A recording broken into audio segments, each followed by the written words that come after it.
보건복지부에서 지난주 목요일에 어린이와 청소년들을 대상으로 한 정신건강실태조사 결과를 발표한 적이 있습니다. 어린이와 청소년을 대상으로 한 이런 전국적인 조사는 이번이 처음이라고 합니다. 작년 9월부터 올해 2월까지 6세부터 17세 청소년 6,275명을 대상으로 우리 자녀들의 정신건강 상태를 조사해 봤더니요.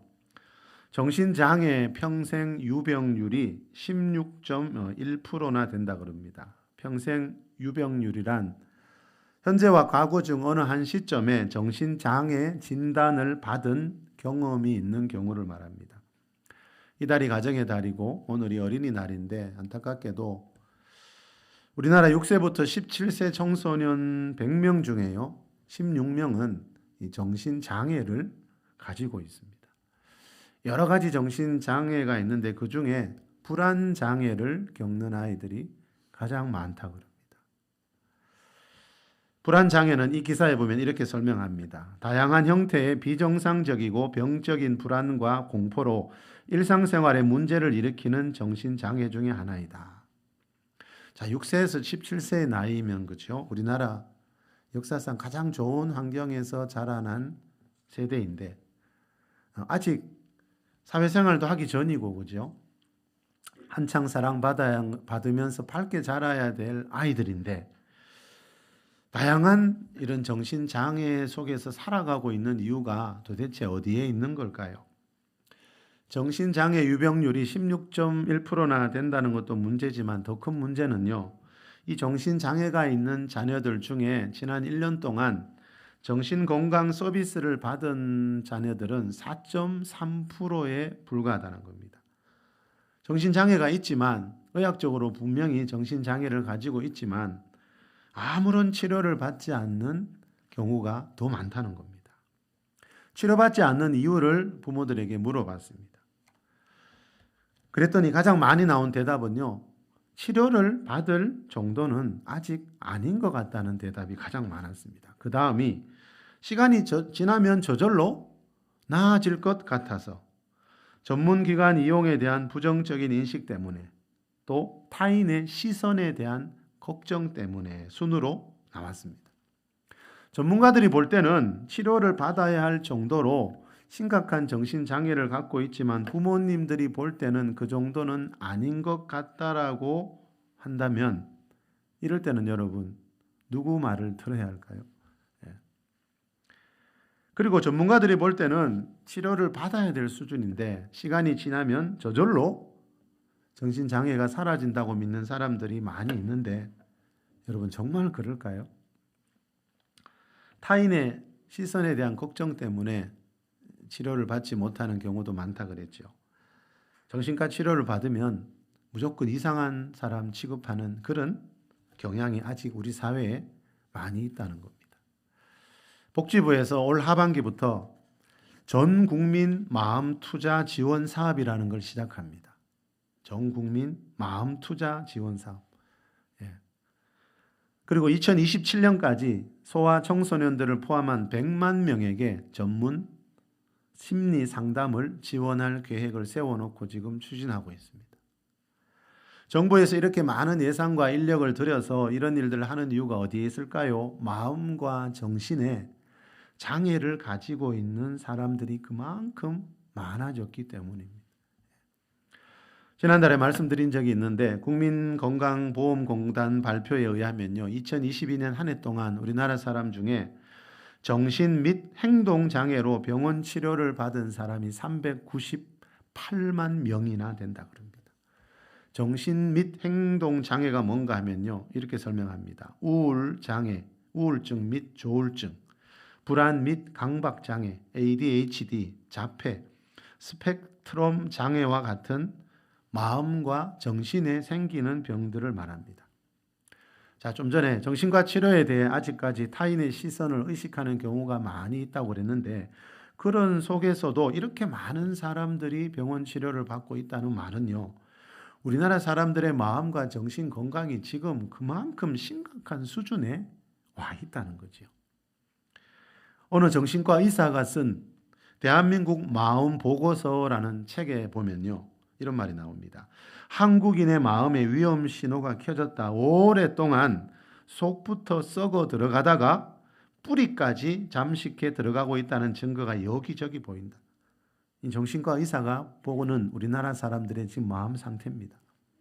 이 정신과 의사가 보는 우리나라 사람들의 마음은요, 속부터 오랫동안 속부터 썩어 들어가고 있다가 이제는 뿌리까지 썩어 들어가는 그런 위험한 상태에 있다는 겁니다.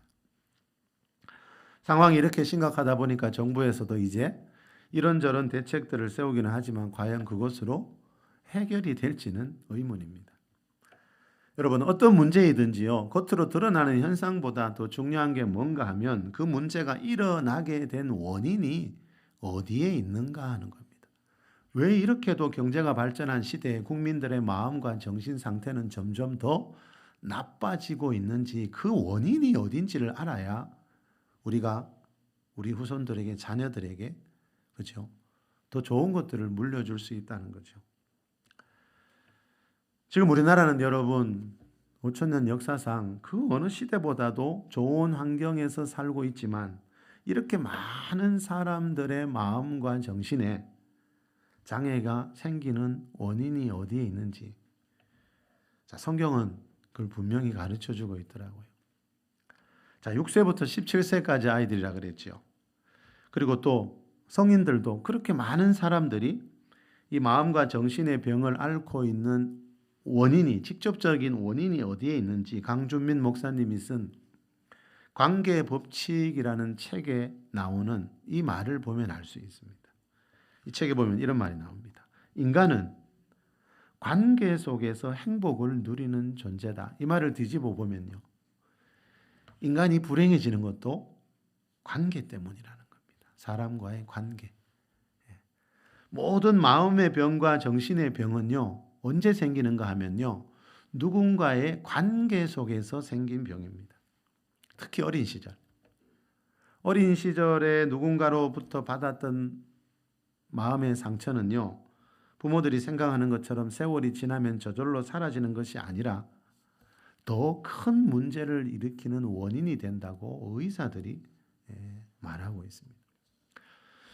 또 다른 어느 정신과 의사가 쓴 매우 예민한 사람들을 위한 책이라는 제목의 책이 있습니다. 매우 예민한 사람들이 우리나라에는 이 의사분의 말에 의하면 특히 많다 그럽니다. 예민한 정도가 아니라 매우 예민한 사람들요. 이 책에 보면 이런 말이 나옵니다. 어린 시절에 경험한 트라우마는 성인기에 어떤 영향을 끼칠까? 현재까지의 연구에 의하면 어린 시절의 트라우마는 일반적인 트라우마, 신체적 학대, 성적 학대, 방임과 정서적 학대로 나눌 수 있다. 어린 시절의 트라우마는 성인이 되면서 우울증이나 불안증, 공황장애 등으로 이어질 수 있다. 이 트라우마라는 단어가 어디에서 나왔나 하면 여러분, 이 트라우마라는 이 단어에서, 영어에서 사용하는 그 상처라는 단어가 이 단어에서 나왔대요. 다시 말하면 트라우마는 한마디로 말하면요, 어떤 충격적인 사건으로 인해 생긴 우리 마음과 정신의 상처라고 보면 됩니다. 자, 우리나라는 어린이날도 있고, 그죠? 또 예전보다 어린이들을 대하는 것이 많이 좋아지기는 했지만 지난 2021년 경제협력개발기구에 속한 22개 나라 어린이를 대상으로 어린이 행복지수를 조사해 봤습니다. 그 나라 어린이들이 얼마나 행복하게 살고 있는가. 어린이 행복지수를 조사해 보니까 우리나라 어린이들이 꼴찌였습니다. 어린이들이 행복하지 않다는 말은 무슨 뜻인지 아세요, 여러분? 그 어린이들의 마음속에 지금 부정적인 감정들이 계속 쌓이고 있다는 뜻입니다. 그래서 그런지 요즘 초등학생들이 하는 말을 한 번씩 보면요, 저는 정신이 아찔해질 때가 많이 있습니다. 저희 교회 다니는 초등학교 학생이 얼마 전에 하는 말을 듣고 저는 거의 기절할 뻔했습니다. 그 학교에서 아이들이, 친구들이 했다는 말을 저에게 이야기하는데 저는 기절할 뻔했습니다. 초등학교 2학년 아이의 입에서 어떻게 그런 말들이 나올 수 있을까? 여기서 차마 읊조리기 어려운 말입니다. 우리는 어린이들의 감정 상태를 그죠? 이렇게 대수롭지 여기지 않을 때가 많지만 여러분 그 어린 시절에 가지고 있던 것들이 그죠? 어른이 되어서도 그대로 이어집니다. 그죠? 특히 어린 시절에 받았던 상처는 너무나 강렬해서요. 성인이 되어서도 다양한 질병을 일으키는 원인이 된다는 것이 좀 전에 말씀드린 것처럼 의학적으로도 이미 증명이 되었습니다. 그래서 잠언 23장에 보면요. 모든 지킬 만한 것 중에 더욱 네 마음을 지키라는 말씀이 있습니다. 여러분 어린이들에게도요. 마음을 지키는 법을 가르쳐 줘야 됩니다. 우리 이런 교육 안 하잖아요. 온갖 주입식 교육은 얼마나 지금 하고 있습니까? 요즘처럼 교육이 발달한 적이 없죠. 그런데 여러분 중요한 것은 어린이들의 행복 지수는 꼴찌입니다. 그걸로 안 된다는 거죠. 그걸로 사람이 행복하게 살 수 없다는 거죠. 예. 여러분 어릴 때부터요. 무엇보다도 그 어린이들이 자기 마음을 보살피고 자기 마음을 지키는 법을 가르쳐야 되는데 이런 교육을 하는 곳은 거의 없더라는 겁니다. 예. 자, 네 마음을 지키라 그랬는데 여러분 이 말은 마음에 절대로 상처받지 말라는 뜻은 아닙니다. 그죠? 사람으로 태어난 이상 마음에 상처받지 않고 산다는 것은 그거는 불가능한 일이기 때문입니다. 에레미야 17장 9절에 보면요. 만물보다 세상 무엇보다도 거짓되고 심히 부패한 것은 마음이라 그랬어요. 이 말은요. 이 세상에 사람의 마음보다 더 부패한 것은 더 더러운 것은 없다는 뜻입니다. 사람의 마음이 심히 부패한 이유가 어디에 있는가 하면 여러분 하나님이 사람을 창조하실 때의 그 본래의 모습을 잃어버린 채로 살고 있기 때문입니다. 창세기 1장 27절에 보면 하나님이 자기 형상 곧 하나님의 형상대로 사람을 창조하시는 모습이 나옵니다. 자, 하나님이 사람을 창조하실 때 하나님의 형상대로 창조했지만 최초의 사람 아담이 하나님 말씀을 거역하고 죄를 짓는 순간에 사람 안에 있는 하나님의 형상을 잃어버렸습니다. 하나님의 형상을 잃어버린 결과 좀 전에 말씀드린 것처럼 사람의 마음은 만물보다 거짓되고 심히 부패한 상태에서 살아가고 있다는 겁니다.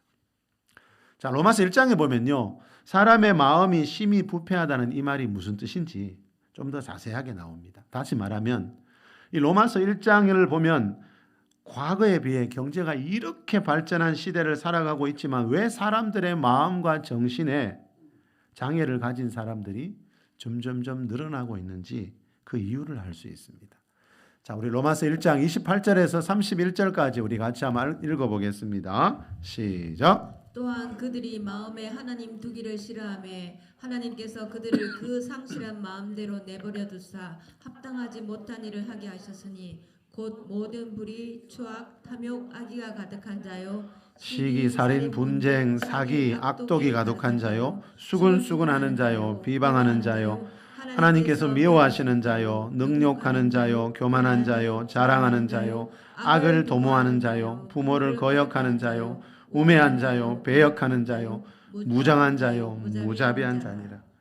자, 여러분 이게 뭡니까? 만물보다 거짓되고 심히 부패한 사람의 마음 상태를 좀 더 자세하게 표현하는 것입니다. 자, 29절 이하에 보니까요. 사람의 마음 안에는 뭐가 있습니까, 여러분? 모든 불의, 추악, 탐욕, 시기, 살인, 분쟁, 악독 이런 것들로 가득 차 있다는 겁니다. 자, 하나님의 영광을 잃어버린 사람의 마음 안에는 이런 것들이 가득 차 있기 때문에 여러분 우리가 세상을 살아가면서 사람들에게 상처받지 않는다는 것은 불가능한 일이라는 겁니다. 그런 사람은 한 사람도 없다는 겁니다.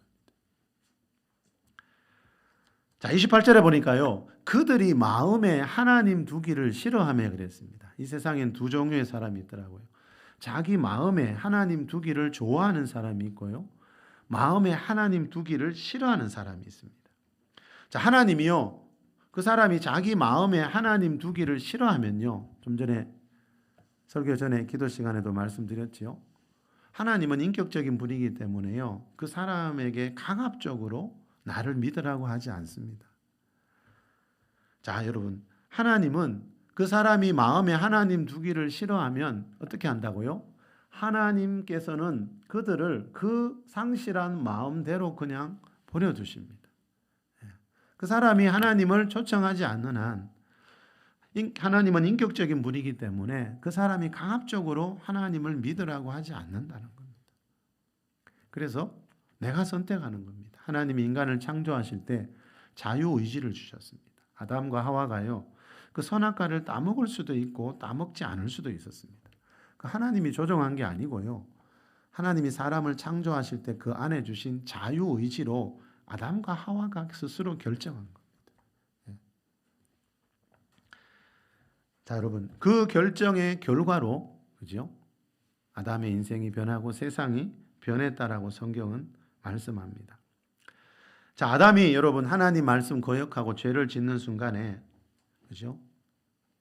그 죄로 인하여 타락한 상태에 사람의 마음은 이제 머물게 됩니다. 자, 여러분, 이렇게 죄로 인해 타락한 사람의 마음에 근본적인 변화를 일으킬 수 있는 것은 세상 교육으로도 그 무엇으로도 되지 않는다는 것은 지금 세상에 일어나는 일들을 보면 금방 알 수가 있습니다. 그렇죠? 여러분, 우리나라 최고의 학력이나 재력을 가진 사람들이 그 마음에서 일어나는 그 죄성을 이기지 못해서, 그죠? 사회적으로 큰 문제를 일으키는 모습들을 우리는 늘 보면서 살아가고 있습니다. 죄성으로 가득한 사람의 마음의 근본적인 변화를 일으키는 것은 학력이나 재력 이런 걸로 안 된다는 겁니다.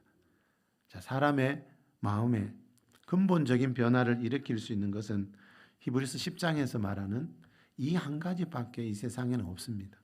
자, 우리 히브리서 10장 21절, 22절입니다. 시작. 또 하나님의 집 다스리는 큰 제사장이 계심에 우리가 마음에 뿌림을 받아 악한 양심으로부터 벗어나고 몸은 맑은 물로 씻음을 받았으니 참 마음과 온전한 믿음으로 하나님께 나아가자. 자, 우리가 마음에 뿌림을 받았다. 히브리서 저자가 이렇게 말합니다. 우리가 마음에 뿌림을 받았기 때문에 악한 양심으로부터 벗어날 수 있다.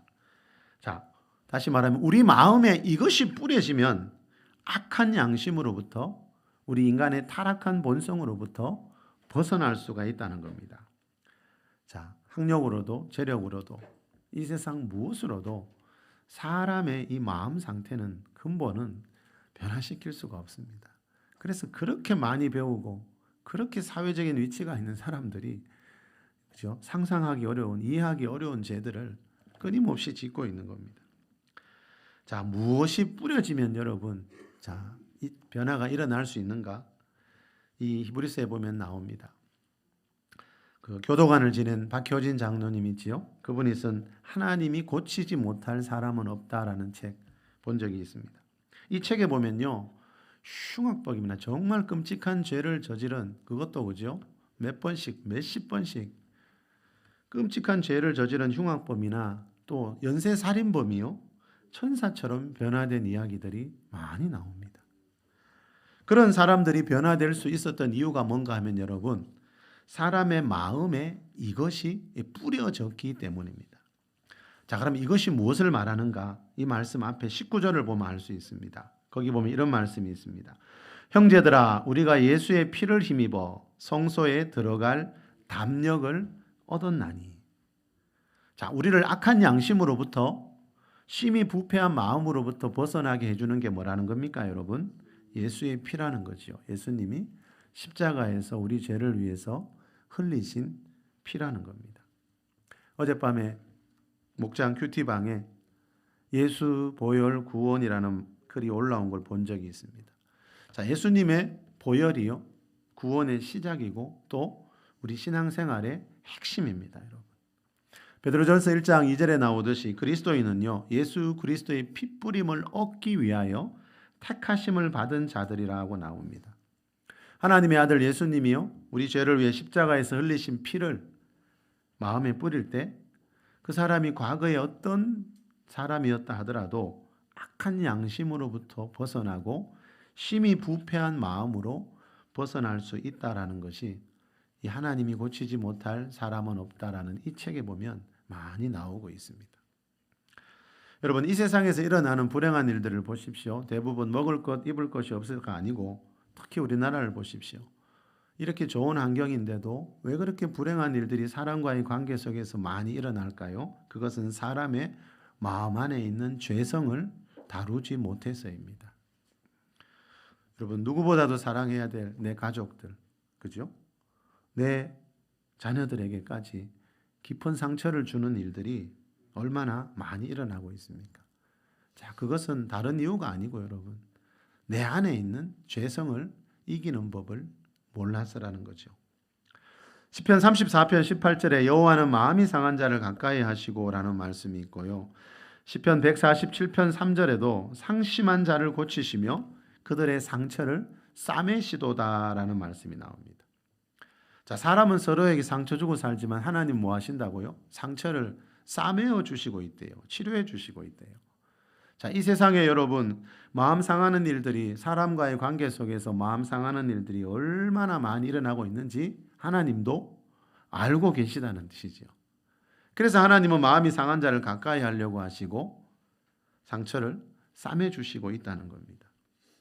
자, 오늘 본문에도 비슷한 내용이 나오지만 성경에 보면요, 오늘 본문의 저자인 다윗처럼 하나님을 잘 믿는 사람들이요, 마음이 힘들어하는 모습들이 많이 나옵니다. 자, 오늘 본문을 보기 전에 다윗이 지은 또 다른 시인, 우리 시편 142편 1, 2절 우리 앞에 보고 함께 읽겠습니다. 시작. 내가 소리내어 여호와께 부르짖으며 소리내어 여호와께 간구하는도다. 내가 내 원통함을 그의 앞에 토로하며 내 우환을 그의 앞에 진술하노라. 자, 2절에 보니까 2절 말씀이요, 세번역 성경에는 이렇게 번역됐습니다. 내 억울함을, 자, 원통하다는 말은 억울하다는 뜻이지요. 내 억울함을 주님께 호소하고 내 고통을 주님께 아랜다. 자, 여러분은 살다가 억울하고 고통스러운 일 만나면 어떻게 하십니까? 다윗은 주님께 호소하고 주님께 아랬대요. 여러분, 마음이 심히 부패해 있는 사람들 속에 살다 보면 누구나 다윗처럼 억울하고 고통스러운 일을 만날 수가 있다는 거죠. 좀 전에 말씀드린 그 매우 예민한 사람들 위한 책, 이 책에 보면요, 우리나라에는 성격이 매우 예민한 사람들이 많이 있다는 그런 내용의 글이 나옵니다. 자, 그런데 여러분, 그 사람이 매우 예민한 사람이 된 것은요, 어느 날 하루아침에 그렇게 된 게 아니라는 겁니다. 예. 자기가 받았던 상처들을요, 다윗은 지금 뭐 하고 있습니까? 상처를 받기는 했지만 그것을 하나님 앞에 다 토설하고 있는데, 대부분의 사람들은 상처를 받은 뒤에 그것을 계속 차곡차곡 쌓아두면서 살아가고 있습니다. 자, 그게 언젠가는 터져서 큰 문제를 일으키게 된다는 겁니다. 여러분, 상처를 계속해서 쌓아뒀기 때문에 어느 날 보니까 매우 예민한 상태에 있는 거지, 사람이 한순간에 하루아침에 매우 예민해지고 매우 거칠어지고 매우 난폭해지고 그렇게 되지 않는다는 겁니다. 어린아이들 보십시오 여러분. 어릴 나이일수록 얼마나 천사 같은 모습을 하고 있습니까? 그런데 그 아이들의 모습이 자라면서 변하잖아요. 왜 그렇죠? 상처들이 쌓이고 쌓여서 그렇게 된 거지, 어느 한순간에 그렇게 되는 게 아니라는 거죠. 요즘 어린이들과 청소년 중에 정신장애를 앓고 있는 아이들이 많다는 말씀 서두에 드렸는데, 그 이유가 어디에 있습니까? 매우 예민한 어른들이 많이 있기 때문이죠. 매우 예민한 어른들 속에서 살아가고 있기 때문에 그 아이들이 너무나 쉽게 상처를 받고 있다는 겁니다. 송기철 장로님이 고맙습니다 성령님이라는 책에서 이런 말을 합니다. 어느 날 기도하는 가운데 내 의식이 더 어린 시절로 깊이 내려가게 되었습니다. 나는 성령님께 내 몸을 맡기고 어린 시절로 돌아가 나를 만났습니다. 성령님은 내가 캄캄한 골방에서 혼자 울고 있는 모습을 보여주셨습니다. 그 방에서 나는 어릴 그때는 전혀 몰랐던 장면을 목격했습니다. 예수님께서 나를 찾아오셔서 흐느끼고 있는 내 어깨를 안아주고 계셨던 것입니다. 이 슬프고 외로웠던 그때 나 혼자가 아니었구나. 예수님이 나를 지켜주고 안아주셨구나. 그렇게 성령님께서는 내 과거의 수치심과 외로움을 돌아보게 하시고 상처들을 치유해 나가셨습니다. 내가 기도할 때마다 어린 시절의 수많은 상처들을 생각나게 하셨습니다. 왜 생각나게 하셨을까요? 다 지난 일인데, 수십 년 전의 일인데. 여러분, 어린 시절의 상처들을 생각나게 하시는 이유는 그 상처를 치유해 주시기 위해서이죠. 자, 우리도 기도할 때 보면 여러분, 누군가에게 과거에 받았던 상처들이 생각날 때가 많습니다, 여러분. 근데 대부분 그걸 무심히 지나쳐 버린다 하더라고요. 그게 아니고, 그죠? 그런 상처들이 생각나는 이유는 하나님이 지금 그 시간에 그 상처들을 치유해 주시기 위해서라는 거죠. 자, 그럴 때는 다윗처럼 좀 전에 읽었지요. 소리내어 부르짖으면서 내 억울함을 주님께 호소하고 내 고통을 주님께 아뢰어야 한다는 거죠. 여러분, 다윗처럼 내 원통함을 주님께 토로하고 호소하는 것이 치유의 시작입니다. 내가 계속 그 마음을 품고 있으면요, 하나님도 어떻게 못하십니다. 좀 전에 말씀드렸잖아요. 하나님은 우리와 인격적인 관계를 원하지 강압적으로 일하시지 않는다는 거죠. 계시록 3장 20절에도 나오죠. 예수님이 라오디게아 교회 성도들 보고 너희들이 마음의 문을 열면 내가 너희들 안에 들어와서 먹고 마시겠다고. 자, 그 말은 하나님은 우리와 마음과 마음을 여는 인격적인 그런 관계를 원하신다는 거죠. 오늘 본문에는 이 원통이라는 단어가 안 나오지만요, 오늘 본문 7절에 보면 이 시를 쓸 당시에도 다윗의 마음이 원통한 상태였다는 걸 알 수 있습니다. 자, 오늘 본문 우리 138편 7절 한번 읽어봅시다. 시작. 내가 환난 중에 다를지라도 주께서 나를 살아나게 하시고 주의 손을 펴사 내 원수들의 분노를 막으시며 주의 오른손이 나를 구원하시니. 자, 주의 손을 펴사 내 원수들의 분노를 막으시며 그랬습니다. 원수들이 지금 나를 향해 분노하고 있다는 겁니다. 여러분, 이럴 때 사람 마음이 편할 사람이 있겠습니까? 여러분, 이 시를 쓸 당시에도 다윗의 마음은 원통하고 고통스러웠다는 거죠. 그렇지만 그 속에서도 다윗은 지금 뭐라 그러죠? 7절에 내가 환난 중에 있지만 환난 중에 다니고 있을지라도 주께서 나를 살아나게 하시는 분이라는 걸 믿었다는 거죠. 주님이 주의 손을 펴서 내 원수들의 분노를 막으시고 주의 오른손으로 나를 구원하시는 분이라는 걸 믿는 믿음으로 지금 기도하고 있습니다. 자, 1절로 올라가 볼까요? 1절에 보면요, 다윗은 지금 뭐 하고 있습니까? 내가 전심으로 주께 감사하며 신들 앞에서, 세상에 많은 신들이 있지만 주님께만 찬송하고 있대요. 자, 여러분, 지금 다윗의 환경이 어떻다고요? 원수들이 지금 나를 향해 분노하고 있어요. 마음이 원통하고 억울한데 다윗은 그래도 뭐 합니까? 전심으로 주님께 감사하고 주님을 찬송하고 있습니다. 이게 말처럼 쉽지 않죠, 여러분. 하나님 잘 믿고 있다가 억울한 일 만나면 원망불평하기는 쉬워도 진심으로 전심으로 주님께 감사하고 찬양하는 것은 말처럼 쉽지 않다는 겁니다. 여러분, 다윗이 누구보다도 하나님을 잘 믿는 사람이었습니다. 그렇죠? 오죽하면 하나님이 너는 내 마음에 합한 자라고 했잖아요. 그런데도 이 다윗이 지은 시편들을 보면 누구보다도 이 억울하고 분한 일을 다윗은 많이 만났습니다. 왜 그럴까요? 심히 부패한 것이 사람의 마음이기 때문입니다. 그때나 지금이나 사람의 마음은요, 똑같다는 거죠. 하나님을 잘 믿어도 여러분, 나를 향해 분노하는 사람들을 만날 수 있는 것이 이 세상이라는 거죠. 그렇지만 그것이 전부는 아닙니다. 8절에 보시니까 여러분, 8절 안 볼까요? 여호와께서 나를 위하여 보상해 주시리이다. 자, 다윗이 믿었던 하나님 어떤 분입니까? 비록 내가 하나님 잘 믿어도 원수 같은 사람들을 만날 수밖에 없는 이 세상이지만, 자, 다윗은 나를 위해 보상해 주시는 하나님을 믿었습니다. 자, 하나님의 보상이 있습니다. 다윗이 이런 절망적인 상황 속에서도 기도하는 이유가 어디 있다고요? 하나님이 주시는 보상이 있다는 것을 믿었기 때문입니다. 자, 다윗처럼 이렇게 원통한 일 만날 때 하나님이 그 사람에게 주시는, 가장 먼저 주시는 보상이 뭔지 오늘 본문 3절에 나옵니다. 자, 이 본문 3절이 핵심입니다. 같이 한번 읽어봅시다. 시작. 내가 간구하는 날에 주께서 응답하시고 내 영혼에 힘을 주어 나를 강하게 다시 한번 하셨나이다. 읽겠습니다. 내가 간구하는 날에 주께서 응답하시고 내 영혼에 힘을 주어 나를 강하게 하셨나이다. 아멘. 내가 간구하는 날에, 자, 기도를 왜 하죠 우리가요? 주께서 응답하시고, 자, 이 응답이란 말이 나오는데 다른 말로 하면 8절에서 말하는 보상입니다, 여러분.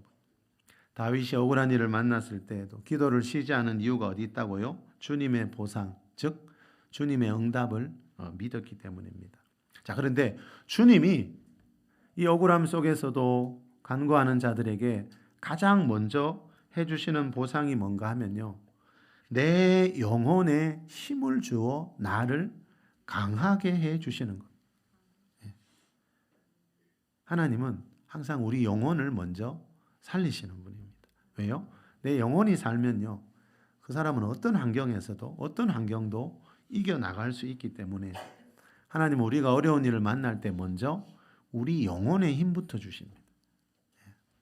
어떤 방법을 통해서요?